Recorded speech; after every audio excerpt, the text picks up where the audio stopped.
Before I get started, I'd like to kindly ask that you hit the like button, and please subscribe to the channel for more content just like this. All I'm offering is the truth, nothing more.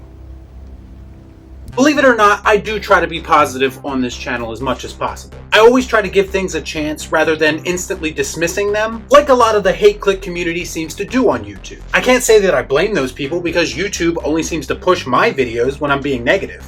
Get what you fucking deserve! But the fact is that having a channel like I do, every so often people come along and just say dumb shit. Usually it's someone in Hollywood and it just begs for me to speak on it. This week, that person is Zoe Kravitz, who is playing Catwoman in Matt Reeves' The Batman. A film that I've continuously defended, mostly because misinformed people seem to think that Robert Pattinson hasn't done another movie since Twilight. But people like Zoe Kravitz are making it continuously more hard for me to be supportive of this film. Why do these things always happen to me?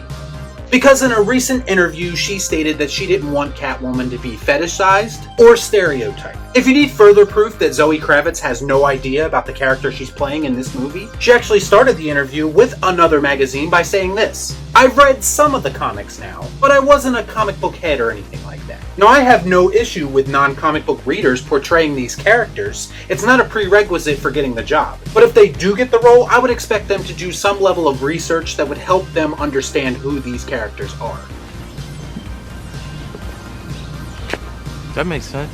And she does mention reading some comics now, but based on her next comments, it's abundantly clear that she decided very early on to drastically change the character of Catwoman, with complete disregard for where this character came from. Does any of this sound familiar? I say again, fresh interpretations are fine, but you still have to stay true to what makes the characters who they are, otherwise they aren't those characters anymore. You can't just take an established character and say, you know what, this aspect of them doesn't work for me anymore. And that's exactly what Zoe is doing here.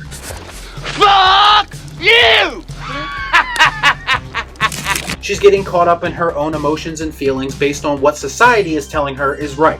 And then she's deciding what's right for everyone else and what everyone else wants to see. This is something that Hollywood is very much known for. She claims to have thought about the role not as Catwoman, but as a woman first. Well, Catwoman is a woman and she's a very feminine character, so I'm not really sure what she's getting at there. She's a femme fatale. Part of that is using her sexuality to get the better of people. Why isn't that considered empowering? Because she got a great ass!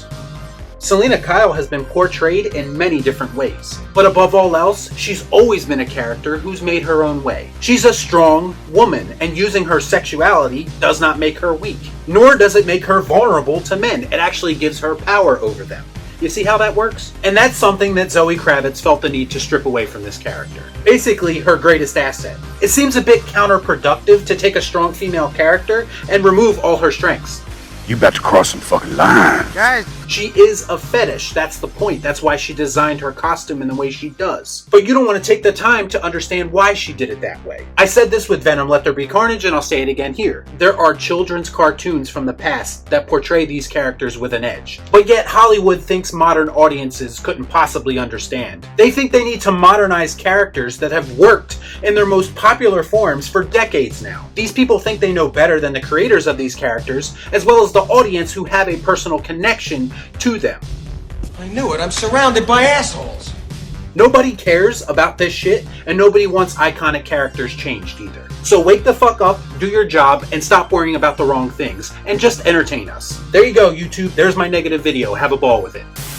Oh, I got a live one here. So let me know what you thought about all this in the comments down below. As always, please like, comment, share, subscribe to the channel, hit that bell for notifications, and I'll see you next time right here on Real Shift. Thanks for watching. Peace out.